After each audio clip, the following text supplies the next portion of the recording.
더 행복하고 더 평화롭고 싶다면 운전할 때 내 앞차를 위해 더 많은 공간을 주고 그들을 배려하는 것에서부터 시작해야 한다. 인생에 있어 더 많은 사랑을 받고 싶다면 친구나 아는 사람 혹은 낯선 이를 위해 매일 작지만 사랑이 담긴 행동부터 해야 한다. 창의력을 갖고 싶다면 매일 작은 질문을 던진 후 믿음을 갖고 답을 기다려야 한다. 안녕하세요. 책 읽어주는 세상입니다. 오늘 준비한 책은 끝까지 계속하게 만드는 아주 작은 반복의 힘입니다. 지은이는 로버트 마우어, 옴갱이는 장원철, 펴낸 곳은 스몰 빅 라이프입니다. 2016년 3월에 발간된 이 책은 UCLA 의과대학과 워싱턴 의과대학에 재직 중인 임상심리학자 로버트 마우어 교수가 22년간 수행한 연구 성과물을 바탕으로 변화의 원칙을 제시합니다. 가장 단순하고 가장 쉬운 것부터 시작하라. 새해가 시작되고 새학기가 시작되면 우리는 새로운 마음가짐으로 결심을 세우고 계획을 세웁니다. 그러나 결심이 성공할 확률은 8%에 불과하다고 합니다. 4분의 1은 일주일 안에 포기하고 30일이 지나면 절반이 포기하고 마는 것입니다. 로버트 마우어 교수는 이러한 실패가 우리의 의지가 박약하고 노력이 부족하기 때문이 아니라 실행 방법의 설계가 잘못되었다고 말하며 목표를 달성하기 위한 과학적이고 구체적인 방법인 스몰 스텝 전략을 제시합니다. 너무나 간단해서 실패할 가능성이 전혀 없을 정도로 작게 시작하라는 것이죠. 우리의 뇌는 변화를 극도로 싫어해서 갑작스런 변화가 발생하면 방어 반응을 일으키기 때문에 뇌가 인지하지 못할 정도로 작은 변화로 시작해서 뇌가 익숙해지면 다시 아주 작게 수위를 높이는 방법입니다. 이 책에 나오는 사례들을 보면 처음엔 헛웃음이 나올 정도로 아주 작게 시작하고 반복하는데 정말 신기할 정도로 목표를 쉽게 달성할 수 있다는 사실을 깨닫게 됩니다.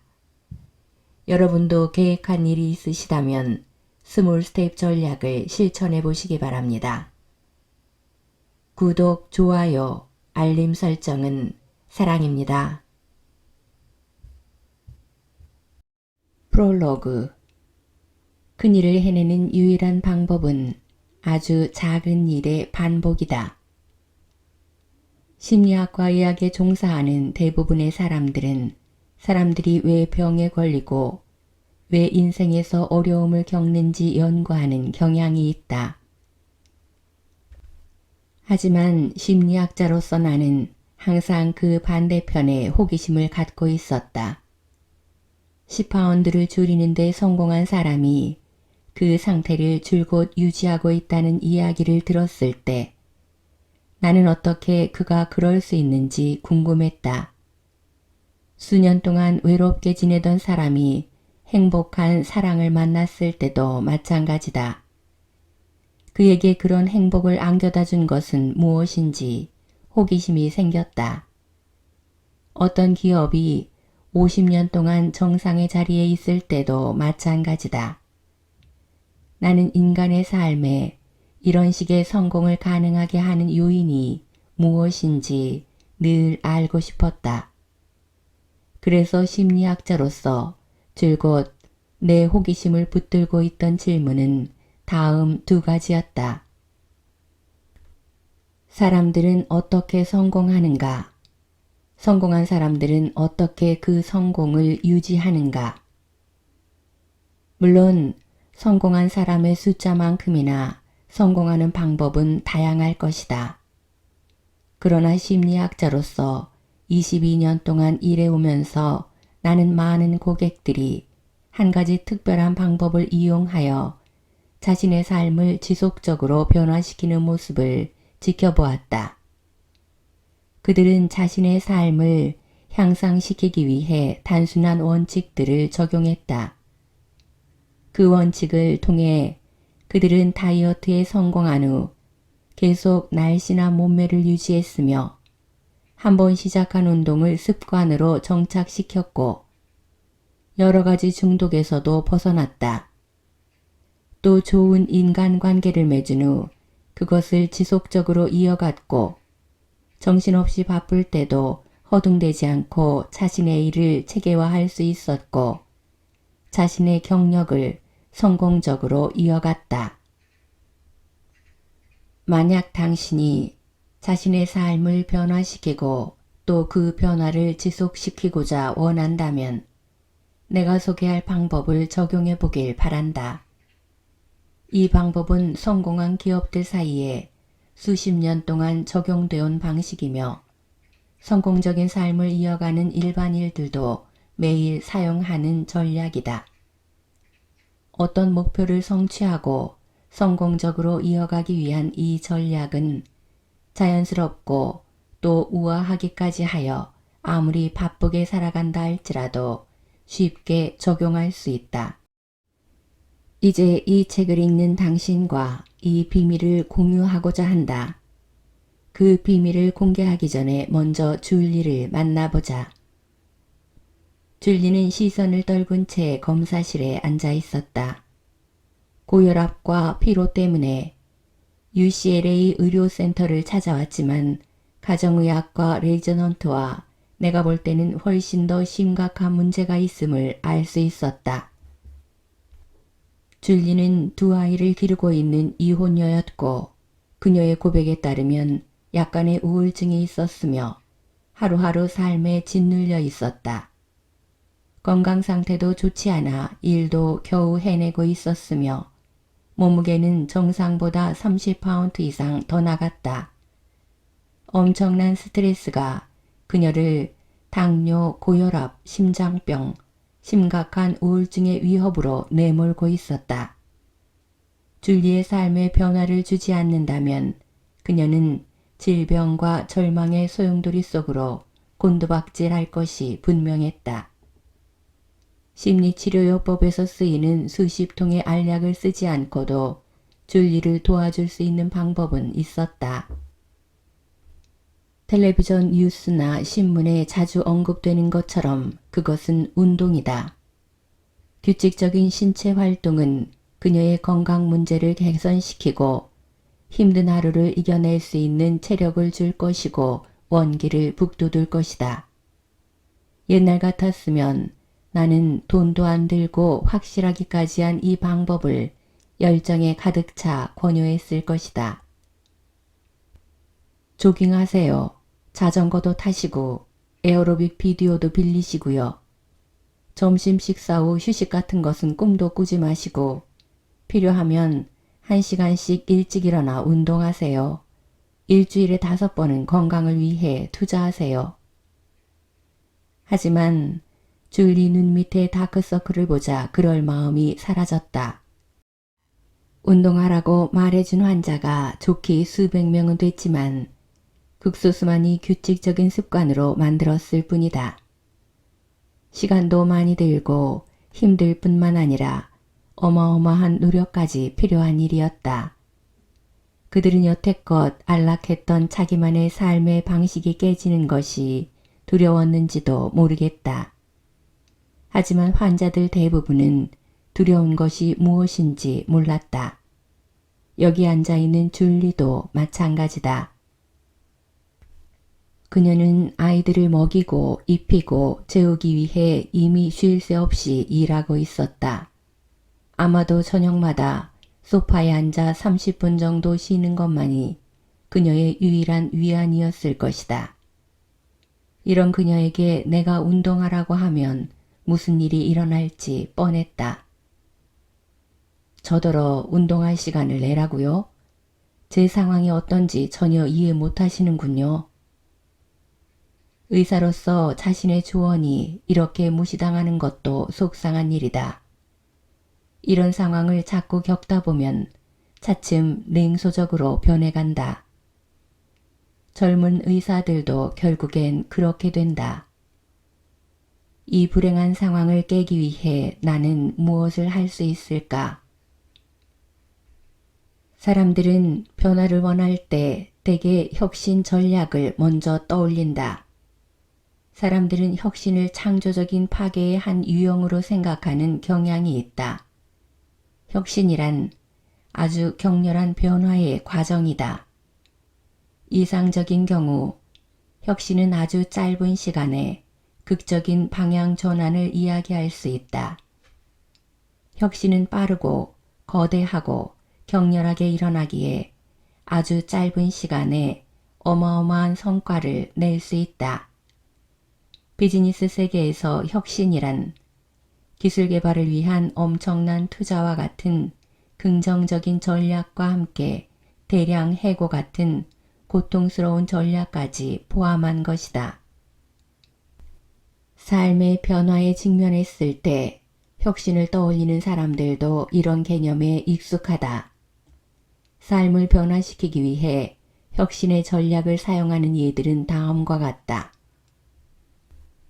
다이어트를 위해 좋아하는 음식을 단번에 끊는 것, 중독에서 벗어나기 위해 급격한 금단 증상을 참아내는 것, 빚을 청산하기 위해 궁핍한 생활에 돌입하는 것, 수줍음을 없애기 위해 모험적인 사교 클럽에 가입하는 것. 줄리에게 혁신을 적용해보자. 만약 줄리가 몸무게를 줄이기 위해 빠르고 강력한 혁신 전략을 이용하고자 한다면 그녀는 아주 과격한 운동 프로그램부터 시작할 것이다. 하지만 이 프로그램에는 너무 많은 것이 요구된다. 줄리는 일주일에 5일, 하루 30분 이상 뜀박질을 해서 심박수를 늘려야 할 것이다. 또 그렇게 하기 위해서는 하루 일정을 새롭게 짜야 할 것이며 운동 초기에 일어나는 근육통을 견뎌야 할 것이고 새 옷과 신발도 사야 할 것이다. 무엇보다 줄리는 이 프로그램의 고통스러운 초기 단계를 지나 효과가 나올 때까지 전력을 다해야만 한다. 때때로 혁신은 엄청난 결과를 만들어내기도 한다. 여러분들도 위에서 언급한 극적인 방식을 통해 성공적인 변화와 즉각적인 효과를 경험한 기억이 있을 수 있다. 예컨대 하루아침에 담배를 끊고 그 후 다시 흡연을 하지 않는 것처럼 말이다. 나는 우리 삶을 변화시키는 하나의 방법인 혁신에 갈채를 보낸다. 단 혁신이 제대로 작동할 때만 말이다. 동전을 뒤집듯 삶을 전환시킬 수 있다는 것은 자신감과 자존감의 원천이 될 수도 있다. 하지만 반드시 그렇지만은 않다. 많은 사람들이 혁신만을 유일한 전략으로 믿는 나머지 좌절하고 마는 것을 나는 수없이 보았다. 그런데 사람들은 오랫동안 위험이나 문제점을 모른 척 해오다 어쩔 수 없는 상황에 내몰리게 되면 이를 단번에 해결하려고 한다. 교육 수준이 높고 성공한 사람이라고 할지라도 혁신을 시도하다 실패한 경험이 있기 마련이다.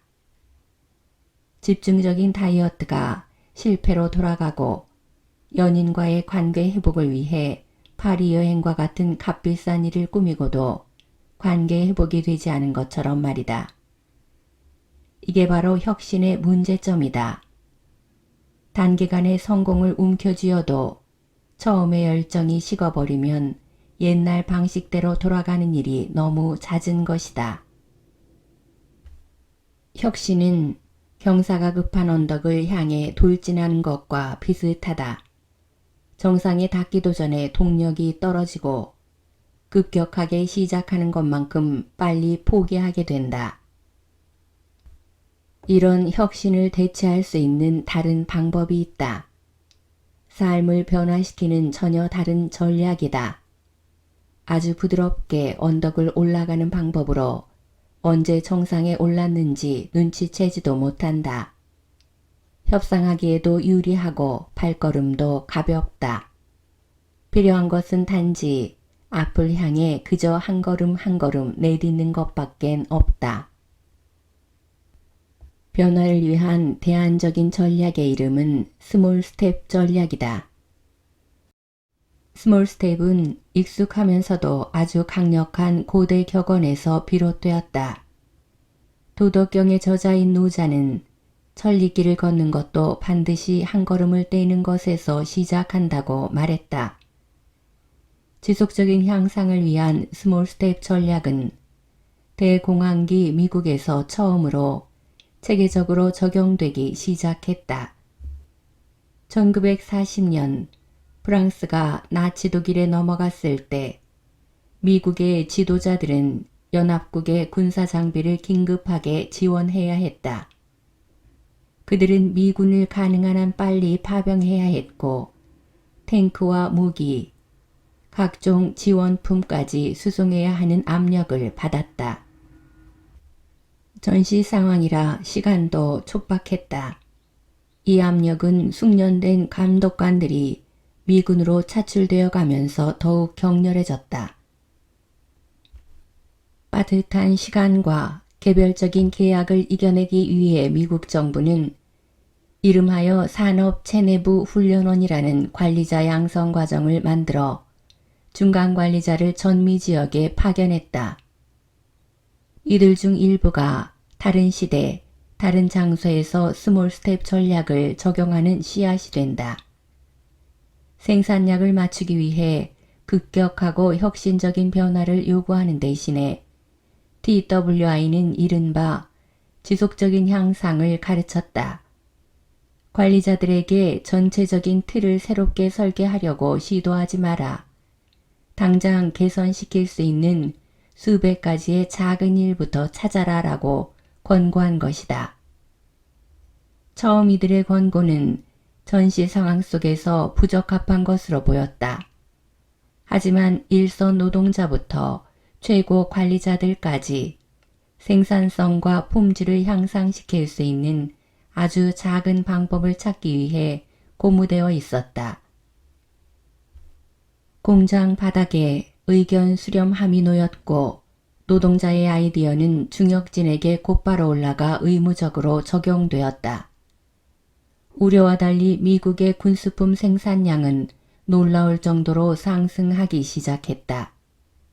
당시 미국 군수품의 품질과 생산 속도의 향상은 연합국 승리의 주요 요인이기도 하다. 미국 대학 농구 역사상 가장 성공적인 코치로 자리매김한 존 우드는 이와 같은 점진적 전략을 사용하여 다음과 같이 말했다. 매일 조금씩 바꿔나가라. 종국에는 큰 변화가 일어난다. 내일도 아니고 모레도 아니지만 결국에는 큰 것을 얻게 된다. 크고 빠르게 변하려고 하지 마라. 하루에 하나씩 작은 것부터 바꿔나가라. 그것만이 변화하는 유일한 방법이다. 그래야 지속할 수 있다. 1980년대에 오면 스몰 스텝 전략은 미국에서 다시 기술 집약적 산업에 적용된다. 나는 기업 고문의 자격으로 수많은 사례를 지켜보았는데 성공을 연구하는 사람으로서 아주 깊은 인상을 받았다. 이후 수십 년 동안 나는 스몰 스텝 전략을 개인의 성공에 적용하기 위해 탐구를 해왔다.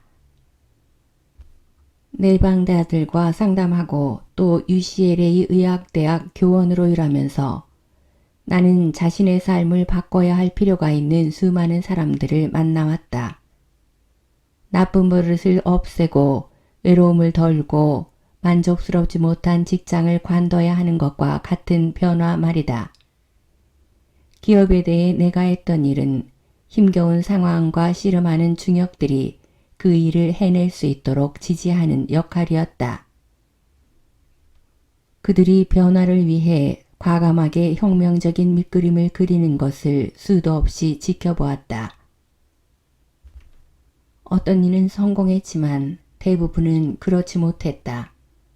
종종 이렇게 실패한 사람들은 꿈을 쫓기보다 감투상이나 받고 그만두려고 했다. 산업 현장의 경험을 통해 나는 스몰 스텝 전략을 어떻게 이용해야 할지 고민했다. 스몰 스텝 전략을 단순히 이득이나 얻는 전략으로 사용함으로써 심리학자의 사무실에다 가둬둘 것인가? 아니면 인간의 행동과 인지 능력, 영혼의 잠재력까지 확장시키기 위한 전략으로 발전시킬 것인가를 말이다.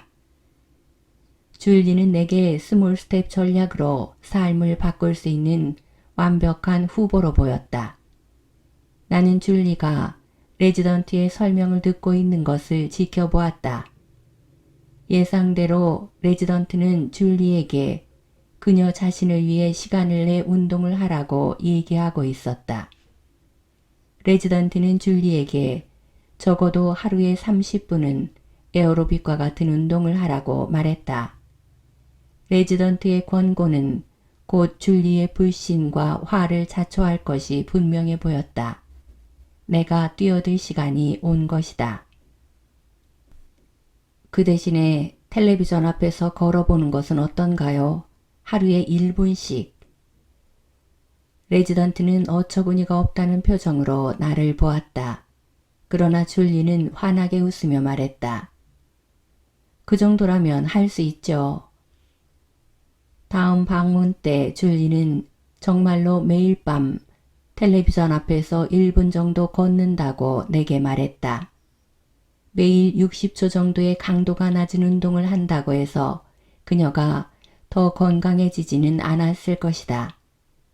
하지만 이 두 번째 방문에서 줄리의 태도가 바뀌었다는 걸 나는 알 수 있었다.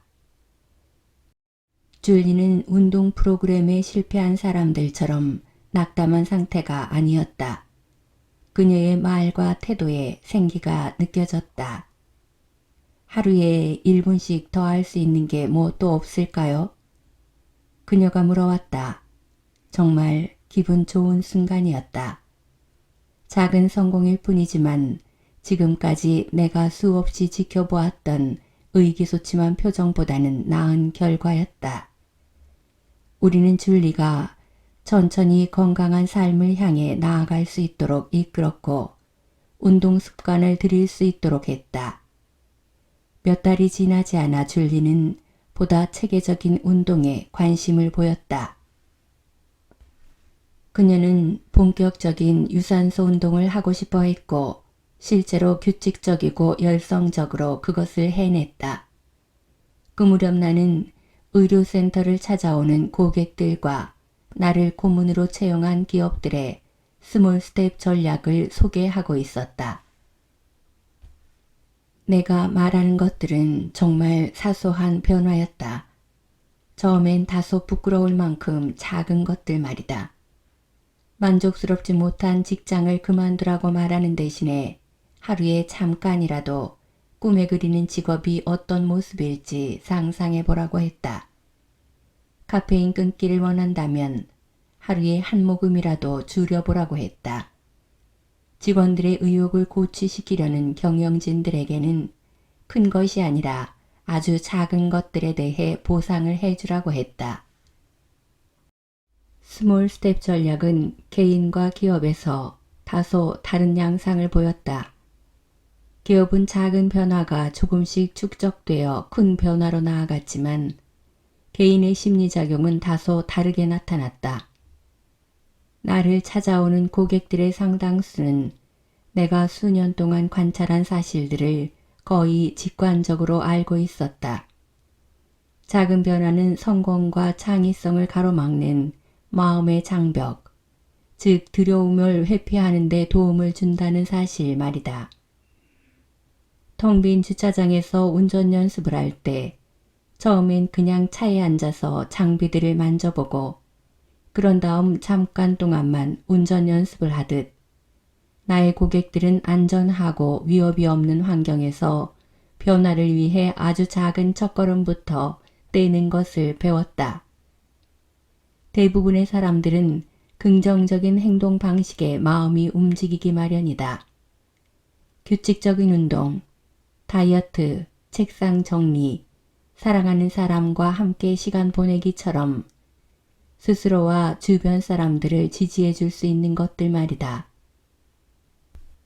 내 고객들은 의식적인 노력 없이도 자신들이 원하는 목표에 도달했다는 것을 알고 놀라움을 금치 못했다.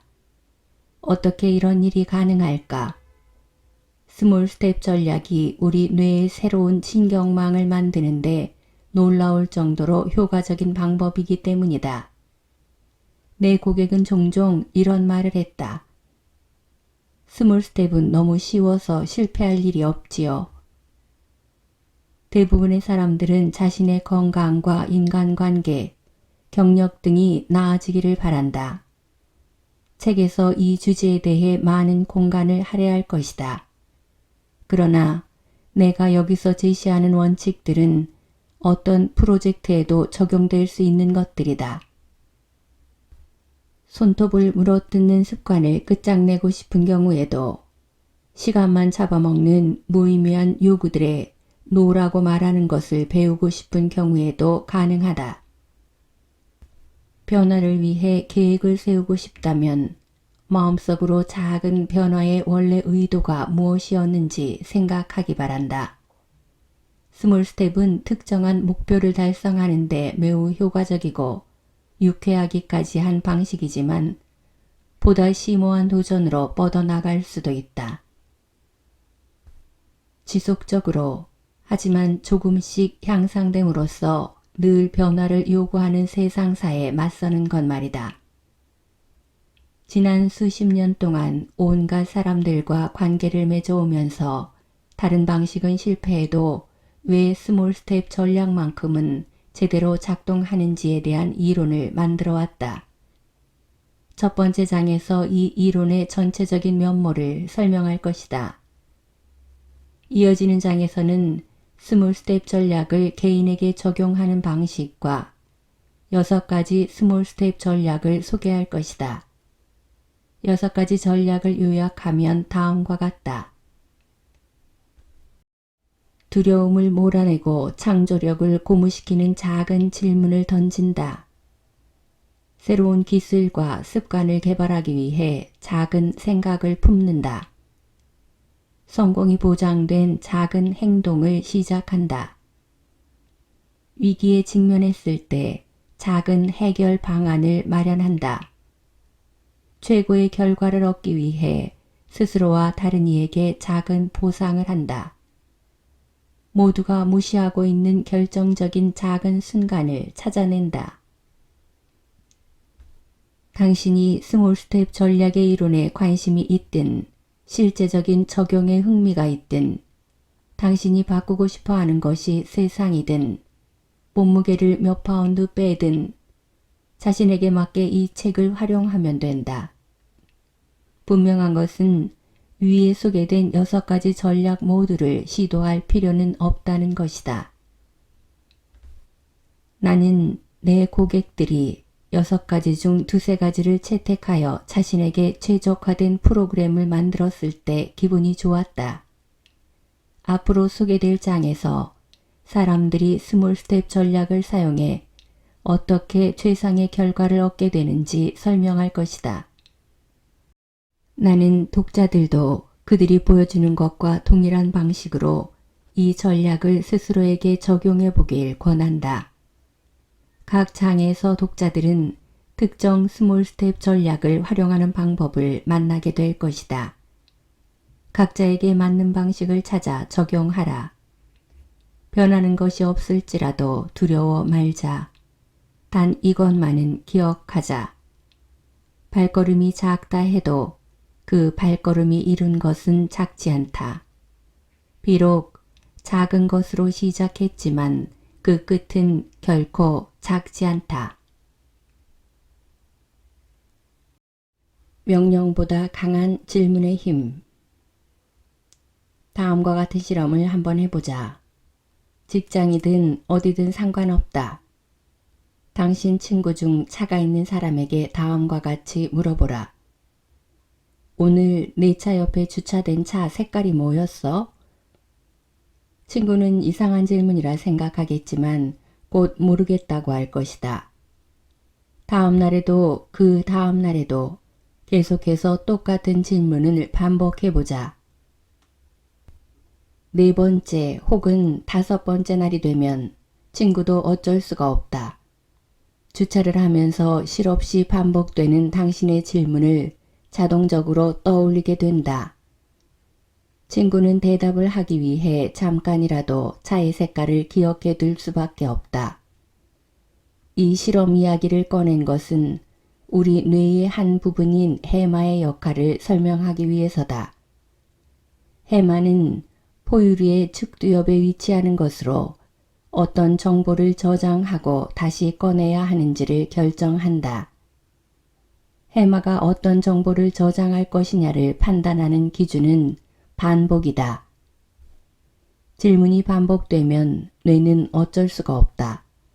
거기에 집중을 하고 답변을 할 준비를 갖춘다. 질문은 명령보다 아이디어와 해결책을 생산하는 데 훨씬 유용하다. 나를 찾아오는 고객들과의 실험 결과도 마찬가지였다. 질문을 던졌는데 뇌의 기능이 활성화되었다. 뇌는 놀기를 좋아한다. 질문은 우리 뇌를 깨어있게 하고 즐겁게 한다. 뇌는 아무리 우스꽝스럽고 이상한 질문이라도 질문을 받으면 궁리하려고 든다. 비행기 탈 기회가 있다면 다른 승객들이 무엇을 하는지 재빨리 살펴보라. 많은 사람들이 십자말풀이나 수도쿠 퍼즐을 즐기고 있을 것이다. 십자말풀이는 장시간의 비행에서 오는 지루함을 달래주는 심심풀이이지만 기본적으로 질문의 연속이다. 아이들과 놀 때도 마찬가지다. 질문을 던졌을 때와 그렇지 않았을 때 아이들의 집중력이 어떻게 달라지는지 관찰할 수 있다. 이건 강아지야 라고 직접적으로 얘기했을 때보다 이건 뭘까 라고 질문을 던졌을 때 아이들의 눈이 커진다. 심지어는 이건 뭘까? 강아지네? 라고 스스로 묻고 답해도 아이의 흥미를 유도할 수 있다. 부모들은 본능적으로 이런 사실을 알고 있다. 묻고 답하는 과정을 반복하면서 아이들의 기억을 자연스럽게 유도하는 것이다. 질문했을 때와 명령했을 때의 차이는 극적이다. 나는 이 차이를 기업 회의석상에서도 보았고 개인적인 만남과 진료 과정에서도 볼 수 있었다. 예를 하나 들자. 현대인은 건강을 지키기 위해 해야 할 일 정도는 자면서도 외울 정도로 많이 알고 있다. 접시의 반은 과일과 채소로 채워라. 포화지방과 트랜스지방의 섭취를 줄여라. 규칙적인 운동을 하라. 물을 충분히 마셔라 등등. 하지만 이런 건강상식이 현대인에게 어떤 효과도 발현하지 못한다는 것은 미국의 비만율, 심장병 발병률, 당뇨 환자의 증가율을 보면 알 수 있을 것이다. 그래서 나는 UCLA 가정의학센터에서 환자들을 진료할 때 지침을 내리기보다는 스몰 스텝 전략의 일환으로 그들 스스로 아래와 같은 질문을 던져보게 한다. 건강이 최우선 과제라면 오늘 해볼 수 있는 일에는 무엇이 있을까? 어떻게 해야 내가 물을 좀 더 마시도록 할 수 있을까? 하루에 잠깐이라도 운동을 할 수 있는 방법으로는 무엇이 있을까? 환자들은 이 질문을 며칠 동안 곱씹었을 것이다. 그러더니 그럴 시간이 없다고 하던 사람들도 창의적인 방법을 고안해내기 시작했다. 한 여성 환자는 차에 물병을 항상 가지고 다니기로 했다. 비록 병이 비었을지라도 그 병의 존재만으로도 자신이 물을 더 마셔야 한다는 사실을 끊임없이 환기할 수 있기 때문이다. 다른 여성 환자는 바쁜 여행 일정 때문에 다이어트 프로그램을 짤 수가 없는 상황이었다. 그녀가 생각해낸 것은 식당에서 평소 먹던 대로 주문은 하되 절반은 먹고 절반은 봉투에 싸서 가져오는 것이었다. 호텔로 돌아와서 남은 음식은 쳐다보지도 않았다고 했다. 세 번째 여성은 긍정적인 태도가 건강에 도움이 된다고 판단하여 매일 아침 핸델의 할렐루야 합창곡을 들으며 이를 닦는 아이디어를 냈다. 이후 세 여성들 모두 건강에 좋은 음식을 선택하게 되고 식사를 즐기면서도 섭취량을 줄일 수 있게 되었다고 보고했다. 이렇게 달라진 이유는 간단하다. 적절하게 반복된 질문이 그녀들로 하여금 건강에 더 관심을 쏟게 만든 것이다. 의사의 지시가 아니라 자신들이 생각해낸 아이디어가 강한 동기를 부여하고 성취욕을 자극한 것이다. 이후 그녀들은 열성적으로 또 다른 방법들을 찾아내기 시작했다. 비록 매일 영양 섭취 가이드라인에 따라 식사를 하고 운동을 시작한 것은 아니었지만 성공으로 가는 길 위에 올라선 것이나 다름없었다. 긍정적인 질문이 긍정적인 삶을 만든다. 언젠가 가정의가 되려는 레지던트들과 LA에 있는 어떤 중학교에 간 적이 있었다. 청소년들이 의사를 싫어한다는 것은 가정의학과에서는 상식에 속하는 얘기였고 또 그때까지 우리 의사들도 뚱한 표정을 지은 채 대화도 하지 않으려는 청소년들을 반쯤은 포기한 상태였다.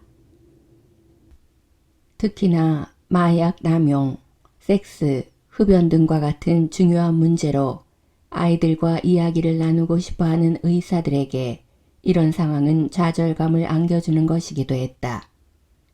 10대들이 다 그렇지 뭐 라고 생각했지만 그때 우리들 중 누구도 의사를 만나는 일을 덜 힘들게 할 방법이 무엇인지 청소년들에게 물어본 적이 없다는 것을 깨달았다.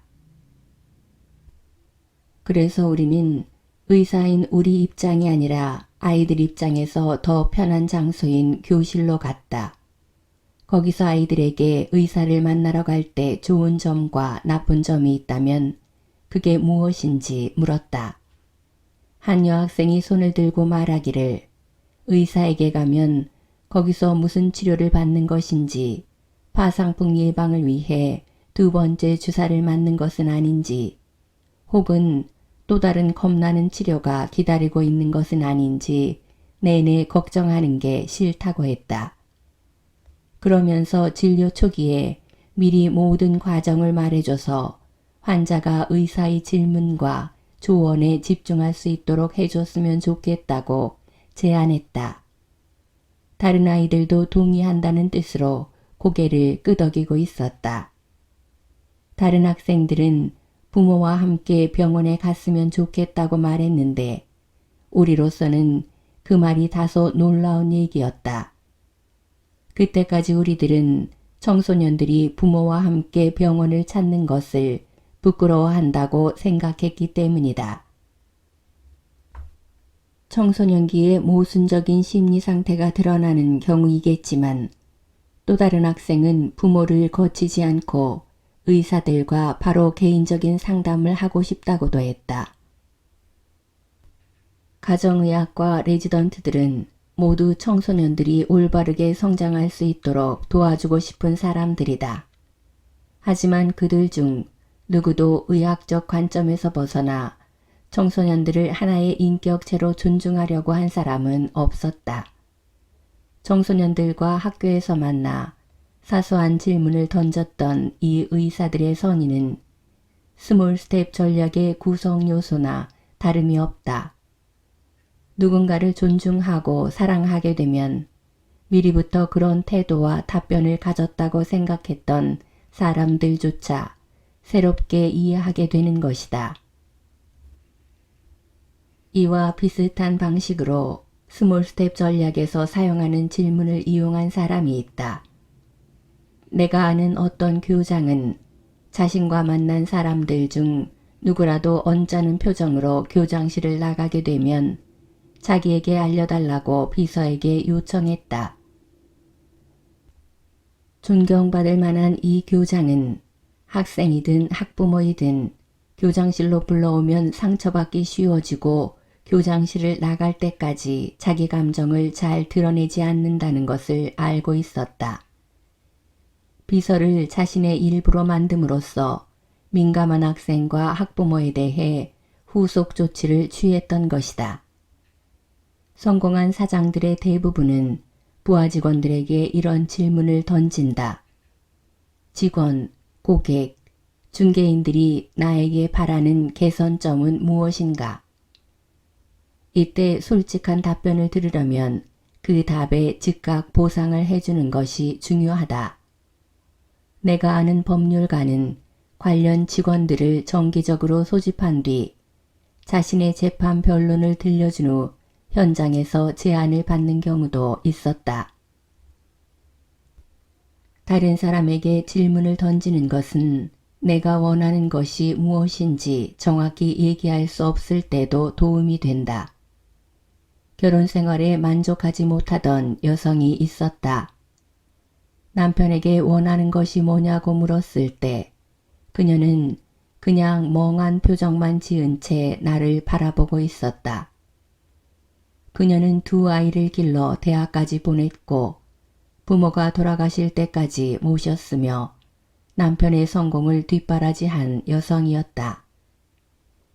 그녀는 많은 것을 이뤄냈지만 아이와 남편과 부모에게 너무 오랫동안 헌신한 탓에 정작 자신이 원하는 것은 무엇인지 잊어버리고 있는 상태였다.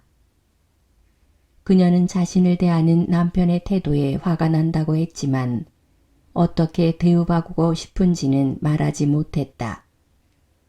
그래서 나는 그녀에게 행복한 결혼 생활을 하는 친구들에게 이런 질문을 던져보라고 했다. 넌 남편이 어떻게 해줄 때 행복하니? 친구들의 답변을 통해 그녀는 결혼 생활의 메뉴를 작성했고 결국엔 자신의 질문에 답할 수 있게 되었다. 나는 현재 생활에 만족하지 못하는 사람들을 수도 없이 만나보았다. 하지만 어느 누구도 자신이 진정으로 원하는 것이 무엇인지 생각해 본 적이 없었다. 이들의 대부분은 직업을 그저 돈 버는 수단으로 여겼고 그게 전부였다. 그들은 한 번도 자신에게 자부심과 만족을 가져다주는 직업이 무엇인지 질문한 적이 없었다. 이런 경우 나는 자기 직업의 만족감과 즐거움을 누리는 친구들을 찾아 물어보라고 권한다. 내 직업의 어떤 면이 내 마음에 드니? 라고 말이다. 여기에서 얻은 답변은 일에서 즐거움을 얻는다는 것이 무엇인지 생각하는 계기가 될 것이다. 질문이 갖고 있는 힘이 항상 역동적이고 생산적인 방향으로만 작용하는 것은 아니다. 나는 내 고객들이 스스로에게 가혹한 질문을 헤아릴 수 없이 던지는 경우를 보아왔다. 혹 여러분도 다음과 같은 질문을 스스로에게 던져본 적이 있는가? 왜 이렇게 바보 같지? 어쩜 이렇게 어리석을 수가 있지? 왜 다른 사람들은 모두 나보다 편하게 사는 걸까? 이런 질문들은 우리들의 단점과 실수에 무자비한 스포트라이트를 비추는 것과 같다. 어떤 경우엔 이런 질문이 우리를 자극하기도 하지만 대부분은 약점을 부각시키고 부족한 점을 강조하기 마련이다. 나는 자신감이 부족한 사람들이 이런 식으로 자기 자신에게 상처를 주는 것을 많이 봐왔다.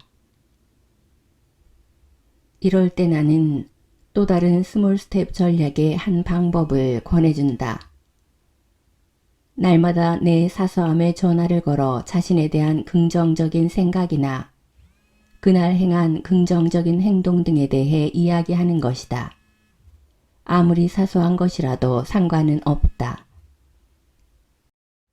그러면 대부분 한 달이 지나지 않아 자신을 짓누르고 있던 문제가 그렇게 어려운 건 아닌 것 같다고 얘기를 해온다.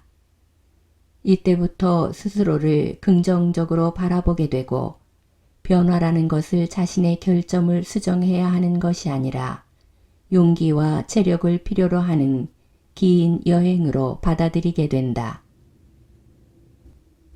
나는 왜 이렇게 뚱뚱한 거야?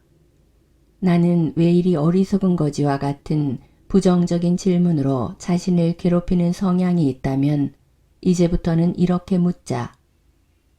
오늘 내가 잘 해낸 일은 뭐가 있지? 매일 이렇게 질문을 던지고 종이나 일기장 등에 그 답을 적도록 해보자. 그 결과는 기대 이상일 것이다.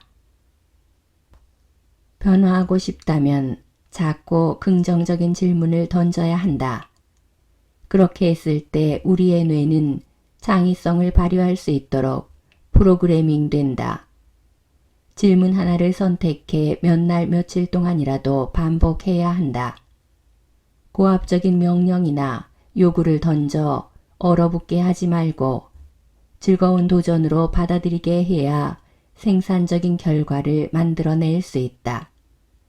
목표가 창조적인 돌파구를 찾는 것이거나 개선을 위한 아이디어를 얻는 것이라면 답을 얻는 것만으로 끝이 날 수 있다. 하지만 어렵고 힘든 목표를 달성하는 것이라면 작은 질문은 변화를 향해 나아가는 첫걸음이 된다. 30초 상상만으로도 인생이 바뀐다. 한 여성이 있었다. 그녀는 나를 찾아왔을 땐 거의 울음을 터뜨리기 일보 직전이었다. 그녀는 기면 발작으로 고통을 겪고 있었다. 효과가 좋은 약이 있었지만 문제는 이 여성이 약을 삼킬 수 없다는 것이었다. 얘기를 들어보니 10대 때 기면 발작과는 관련 없는 병으로 알약을 복용했다가 생명을 잃을 뻔한 경험이 있었다고 한다. 그 이후로 그녀는 알약을 전혀 삼킬 수 없는 상태가 된 것이다. 알약을 먹으려 할 때마다 그녀의 뇌가 기억 속에 저장된 사고를 끄집어냈고 신체는 격렬한 거부 반응을 일으켰던 것이다. 나는 그녀에게 뇌가 다른 시나리오를 저장할 수 있도록 마음 조각하기를 해보라고 권유했다. 처방된 약을 수월하게 먹고 긍정적인 효과를 얻는 모습을 상상하게 한 것이다. 그 이미지 하나만을 상상하는 것만으로도 효과는 충분했다. 그녀는 자신의 두려움을 완화시킬 수 있었고 알약을 복용할 수 있게 된 것이다. 대기업의 관리자였던 마이클도 마음 조각하기를 통해 우리들의 영감을 자극하는 소중한 체험을 했다. 마이클이 다니는 회사의 인적자원부에서 나에게 아주 특이한 요청을 해왔다. 직원들의 인사고과를 작성하게끔 마이클을 설득해 달라는 것이었다. 마이클은 오랫동안 이 보고서를 작성하지 않아 회사 정책을 위반한 상태였다. 위로부터의 압력과 아래 직원들의 불평이 들끓었지만 그는 보고서 작성을 계속 미루고 있었다. 당연히 팀의 사기는 떨어졌고 재능 있는 직원들은 부서를 옮기고 싶어 했다. 마이클은 회사가 놓치기엔 아까울 만큼 창의적인 인재지만 관리 능력엔 확실히 문제가 있었다. 마이클은 회사로부터 나의 지시를 반드시 따라야 한다는 얘기를 들은 상태였다. 하지만 마이클은 내게 너무 바빠서 보고서를 작성할 시간도 없을 뿐더러 보고서 작성에 왜 이견이 있는지 나와 세세한 대화를 주고받을 틈도 없다고 고집을 부렸다. 일견 맞는 말이기도 했다. 실제 그는 업무가 폭주하는 상태였다. 하지만 꼭 그렇다고 할 수도 없었다. 보고서를 작성하고 싶다면 얼마든지 시간을 만들 수 있는 여지는 있었다. 그는 문제가 있는 직원과 대립하는 것을 몹시 불편해했고 업무 성과가 좋은 직원의 보고서를 작성하는 것은 시간 낭비라고 생각하고 있었다. 흡사 그냥 둬도 잘하는 일에 칭찬을 늘어놓을 필요는 없다는 철학을 가진 사람 같았다. 그러니 보고서 작성은 그의 할 일 목록의 맨 밑바닥에 있었던 것이다. 나는 마이클의 변화를 이끌어내기 위해 대립과 대화를 기피하는 성향을 개선할 방안을 찾아야만 했다. 나는 그와 거래를 해야 했고 마이클을 찾아가 다음과 같이 말했다. 내 목표는 당신이 인사고과 평가 작성을 즐기게 하는 것입니다. 내 생각엔 당신이 하루 30초씩 석 달만 투자하면 그렇게 될 수 있을 것이라 봅니다. 그렇게 되지 않으면 인적 자원부로 가서 내 지시를 모두 따랐는데도 효과가 없었다고 말해도 좋습니다. 이런 제안은 너무 작은 것이라 마이클도 거부할 수가 없었다. 첫 한 달 동안 마이클은 매일 30초씩 마음 조각하기에 투자했다. 그에게 나는 자기 부서 직원 중 한 사람이 업무를 완벽하게 처리하고 있는 것에 대해 열정적인 목소리로 세세한 부분까지 칭찬하는 모습을 상상해 보라고 했다. 그는 그 사람 앞에 어떻게 서야 할지, 어떤 자세로 다가가야 할지, 목소리는 어떻게 꾸미고 주변 소음과 냄새는 어떠해야 할지 상상해야 했다. 나는 여러 이유를 들어 마이클이 칭찬을 시작하기를 바란다고 했다.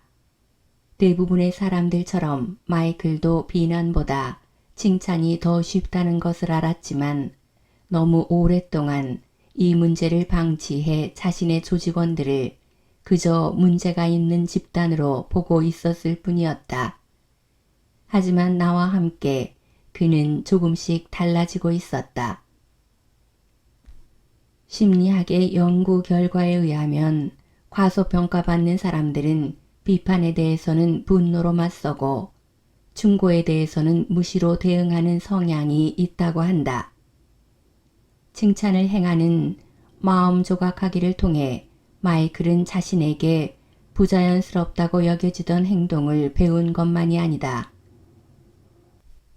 그는 직원들의 만족감을 높여 생산성을 향상시키는 기술까지 배웠다. 나는 마이클에게 이 마음 조각하기를 가족에게까지 확장해 보라고 했다. 짐작컨대 그는 집에서도 과묵할 것 같았기 때문이다. 그에게 30초 동안 아내나 세 자녀 중 한 사람을 구체적으로 칭찬하는 모습을 그려보라고 했다. 그 다음 달엔 칭찬하는 상상을 계속하되 칭찬 한 번에 비판 하나도 곁들이라고 했다. 또 그 스스로를 어떤 직원으로 상상해 칭찬을 들으면서 얼굴 표정이 어떻게 바뀌고 자세는 어떻게 달라지는지 느껴보라고도 했다. 집에서는 특정 누군가를 향해 매일매일 큰 소리로 칭찬하라고도 했다. 2달 하고 보름이 지났을 때 그에게서 전화가 왔다. 제 아내와 아이들이 이렇게 말합니다. 우리 아빠 요즘 어디가 안 좋은 것 같아. 하지만 그 말 뒤에는 기분 좋은 감정이 섞여 있었다. 그의 칭찬에 가족들이 사랑과 따뜻함을 담아 그에게 반응한 것이었다. 그가 마음 조각하기를 신뢰하기 시작했다는 것은 두말할 나위도 없었다. 그래서 나는 또 다른 제안을 했다. 하루에 한 번 저에게 전화를 해서 특정한 직원에 대한 칭찬 하나와 비판 하나를 음성사서함에 남겨보세요. 그렇게 해야 그가 자기 목소리 톤을 연습할 수 있을 것이고 지적과 칭찬할 때의 음색과 톤에 대해 내가 논평을 해줄 수 있기 때문이었다. 석 달 후 그는 보고서를 곧바로 작성할 수 있었다. 복도에서 마주친 직원들과는 즉석에서 의견과 품평을 주고받을 수도 있게 되었다. 마음 조각하기를 통해 마이클은 새로운 기술을 익히게 된 것뿐 아니라 이 방법이 손쉽고 적용하기도 좋다는 것을 알게 된 것이다. 마이클 조던, 잭 니클라우스를 비롯한 많은 운동선수들이 상상력의 힘을 이용해 자신의 기술을 향상시킨다고 한다. 하지만 이들은 마음 조각하기를 이용하기 전에 이미 그 분야에서 일가를 이룬 사람들이었다. 그러니 매력적인 이성과 대화를 나누거나 다이어트 하는 것조차 두려워하는 우리 같은 사람들이야 어떻겠는가. 마음과 관련한 스몰 스텝 전략은 여전히 손에 잡히지 않는 목표를 달성하기 위해 애쓰고 있는 사람들과 애써봤던 사람들에게 더없이 어울리는 것이다. 이것은 너무나 안전하고 쉬운 방법이어서 늘 우리를 좌절케 했던 마음속 장애물들을 가볍게 뛰어넘을 수 있게 한다. 마음 조각하기는 두려움을 무력화시키는데도 큰 효력을 발휘한다. 지진이나 큰 사고를 당한 사람들은 갑자기 떠오르는 사건 순간의 생생한 회상 때문에 끊임없이 고통을 받곤 한다. 하지만 마음 조각하기를 통해 스스로 그 사건의 순간으로 걸어 들어가 긍정적인 해결책을 마련할 수가 있다. 악몽에 시달리는 사람들도 마찬가지다. 나는 그들 모두에게 두려움의 순간을 다시 떠올려 긍정적인 결말을 만들라고 주문한다. 상당의 내 고객들이 이 기법을 사용해 며칠 만에 악몽과 고통으로부터 벗어났다. 마음 조각하기의 효과가 신속하고 빠른 것은 아니다. 하지만 이 기법은 상당히 신뢰할 만하고 응용 범위도 넓다. 많은 사람들이 다음과 같은 일에 마음 조각하기를 사용한다. 병원에 대한 두려움 극복하기. 감정적으로 격한 상황에서 폭발하지 않고 차분하게 대응하기. 식사량 조절하기. 규칙적인 운동에 대한 권태감 이겨내기. 보다 편안한 상태로 낯선 사람에게 말 걸기. 10년 동안 같은 결심을 되풀이하는 이유. 매년 12월 31일이 되면 수백만 명의 사람들이 다가올 해를 기다리며 새로운 목표들을 세운다. 살을 빼자, 규칙적인 생활을 하자, 담배를 끊자, 술을 줄이자, 외국어를 마스터하자, 스트레스를 다스리자 등등. 그리고 바로 그 다음 날부터 이것들을 한 번에 해내려고 한다. 하지만 전면적이고 갑작스러운 변화에 대해 몸과 마음의 의지력은 그렇게 오래 가지 못한다. 조사에 따르면 사람들은 10년 동안 동일한 결심을 반복하는데 첫 15주 안에 이 중 4분의 1이 포기를 하며 다음 해에 똑같은 결심을 한다고 한다. 스몰 스텝 전략은 이렇게 연례 행사처럼 반복되는 실패에 대한 대안이 될 수 있다. 스몰 스텝 전략은 작지만 때때로 급격한 변화를 이끌어내기도 한다. 병원에서의 내 경험에 따르면 한 가지 작은 변화가 아주 극적인 변화를 이끌어낼 때가 있다. 집에서도 마찬가지다. 매일 5분 동안 어질러진 장난감이나 주방 집기를 치우는 것만으로도 집안을 깨끗이 정리하겠다는 목표를 달성할 수도 있다. 하지만 달성하고자 하는 목표가 정말로 싫은 것이거나 뿌리 깊은 습관 같은 것과 관련되었다면 한 가지 작은 행동으로는 충분하지 않을 수가 있다. 그럼에도 첫 행동은 두 번째 행동과 세 번째 행동으로 나아가게 하는 발판이며 당신이 최종적인 목표를 달성할 수 있도록 이끈다는 것을 기억해야 한다. 운동할 시간이 없던 두 아이의 엄마 줄리의 이야기로 돌아가 보자.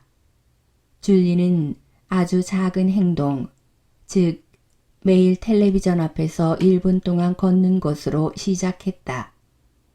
이 행동은 줄리의 유산소 운동 능력 향상에 아무런 도움이 되지 않는다.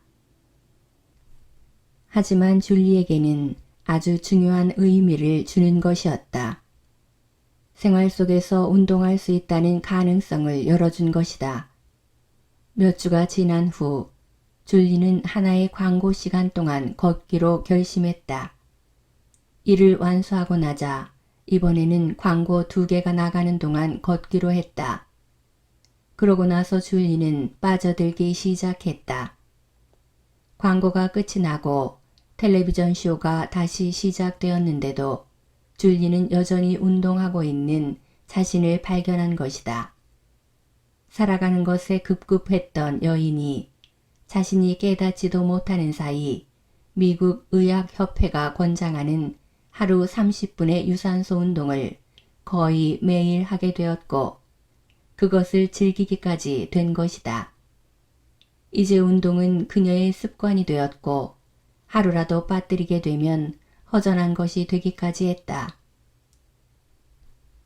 두려움을 잠재우고 새로운 습관을 들이기 위해 작은 행동을 취하려면 신뢰와 낙천적인 태도가 필요하다.